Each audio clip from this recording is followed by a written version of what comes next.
Guihulngan, officially the City of Guihulngan and simply referred to as Guihulngan City, is a component city in the province of Negros Oriental in Negros Island Region of the Philippines. According to the 2015 census, it has a population of 95,969 people, making it the third most populous city in Negros Oriental after the cities of Dumaguete and Bayawan. It is the only fifth-class city in the whole Negros Island region. Barangays. Guihulngan is politically subdivided into 33 barangays. History. There are several versions how the city derived its name. The first, according to old tales, was attributed to a river flowing directly to the town proper from the main spring in Sitio Anahor, Barangay Nagsaha, hence the name Guipadulngan, which means the point where the river flows to an end. The second is associated with the gruesome incident in the 19th century when the Philippines was a colony of Spain. Men and women of different ages were said to be captured, beheaded and thrown into the sea by the Moros, now known as Tanon Strait. Other accounts claim that the Moro invaders dropped a bell into the sea when they found out that it was used by the lookout to warn the townsfolk of their coming. Since that time, the place has been called Guihulngan,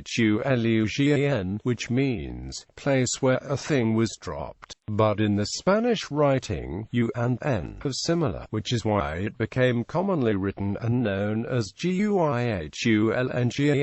Whether it originated as Guipadulngan or Guihulngan, the name is indeed symbolic, as the town is dropped with abundant blessings from the Almighty for a significant end. Cityhood. During the 11th Congress, Congress enacted into law 33 bills converting 33 municipalities into cities. However, Congress did not act on a further 24 bills converting 24 other municipalities into cities. During the 12th Congress, Congress enacted into law Republic Act No. 9009, which took effect on the 30th of June 2001.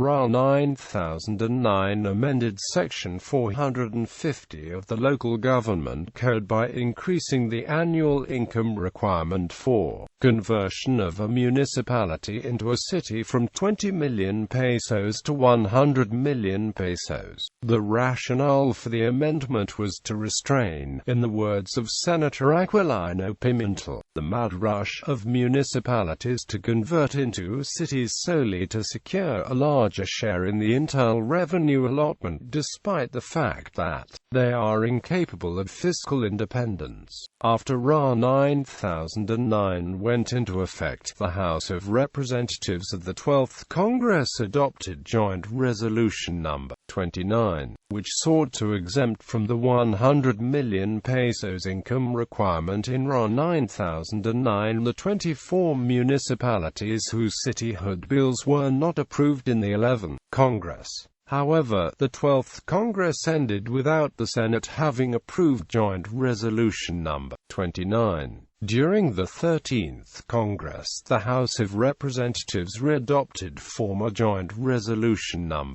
29 as Joint Resolution No. 1 and forwarded it to the Senate for approval. However, the Senate again failed to approve the joint resolution. Following the suggestion of Senator Aquilino Pimentel, 16 municipalities filed, through the respective sponsors, individual cityhood bills. The 16 cityhood bills each contained a common provision exempting it from the 100 million pesos income requirement of RA 9009, exemption from Republic Act No. 9009. The city of XXX shall be exempted from the income requirement prescribed under Republic Act No. 9009. On the 22nd of December 2006, the House of Representatives approved the cityhood bills. The Senate also approved the cityhood bills in February 2007, except that of Naga, Cebu, which was passed on the 7th of June 2007. These cityhood bills lapsed into law on various dates from March to July 2007 after President Gloria Macapagal-Arroyo failed to sign them. Guihulngan was already the largest municipality in Negros Oriental when, in July 2007, a popular referendum was passed declaring it a city. The point of law at issue in 2007 was whether there had been a breach of Section 10, Article 10 of the 1987 Constitution, which provides no province, city, municipality, or barangay shall be created, divided, merged, abolished or its boundary substantially altered, except in accordance with the criteria established in the local government code and subject to approval by a majority of the votes cast in a plebiscite in the political units directly affected. And in each case the established criteria were far from met. In November 2008, Guihulngan and 15 other cities lost the cityhood after the Supreme Court of the Philippines granted a petition filed by the League of Cities of the Philippines, and declared unconstitutional the cityhood law which had allowed the town to acquire its city status. The Supreme Court ruled that they did not pass the requirements for cityhood. On the 10th of December 2008, the 16 cities affected, acting together, filed a motion for reconsideration with the Supreme Court. More than a year later, on the 22nd of December 2009, acting on said appeal, the court reversed its earlier ruling as it ruled that, at the end of the day, the passage of the amendatory law is no different from the enactment of a law, i.e., the cityhood laws specifically exempting a particular political subdivision from the criteria earlier mentioned. Congress, in enacting the exempting law per second, effectively decreased the already codified indicators.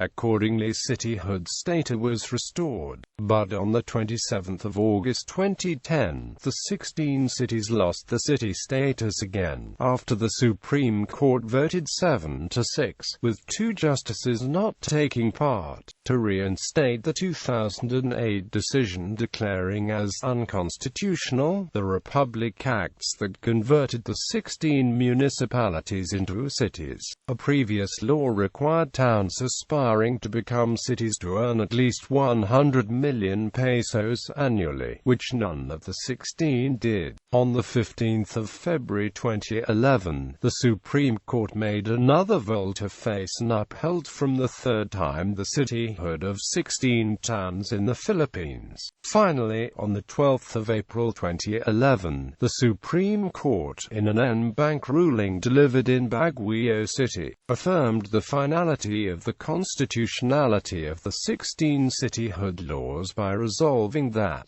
we should not ever lose sight of the fact that the 16 cities covered by the cityhood laws not only had conversion bills pending during the 11th Congress, but have also complied with the requirements of the LGC prescribed prior to its amendment by R.A. No. 9009. Congress undeniably gave these cities all the considerations that justice and fair play demanded. Hence, this court should do no less by stamping its imprimatur to the clear and unmistakable legislative intent and by duly recognizing the certain collective wisdom of Congress. Wherefore, the ad quartile motion for reconsideration is denied with finality. On the 28th of June 2011, the Supreme Court directed the Clerk of Court to issue the entry of judgment on the cityhood case of 16 municipalities. This entry of judgment ended the cityhood battle of the 16 cities.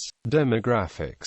College and University. Negros Oriental State University. Guihulngan campus is a state university in the province of Negros Oriental. St. Francis College Guihulngan is a private institution located in Bateria, Guihulngan, Negros Oriental. Inspired by the charism of St. Francis of Assisi, 3 Franciscan friars including Brother Norbert Binder. Landmarks. A huge bell with a carabao was served as the main attraction of the city, located at the side of Justice Hall along the National Highway. Festival. Carabel Festival. Legend has it that marauding pirates used to slaughter natives of the town and drop the corpses into the sea. When a bell was installed as warning device, this too was taken down and flung offshore. The site where something dropped forms the backdrop for spectacular revelry to highlight the town fiesta. Transportation. Mactan Cebu International Airport is the closest major airport to Guihulngan, although it lies on Cebu Island just to the east. Fast ferries serve Guihulngan from Cebu. Alternatively, flights go from Cebu Airport and Manila to Dumaguete Airport, from where buses run from Dumaguete City to Guihulngan, 120 kilometers north.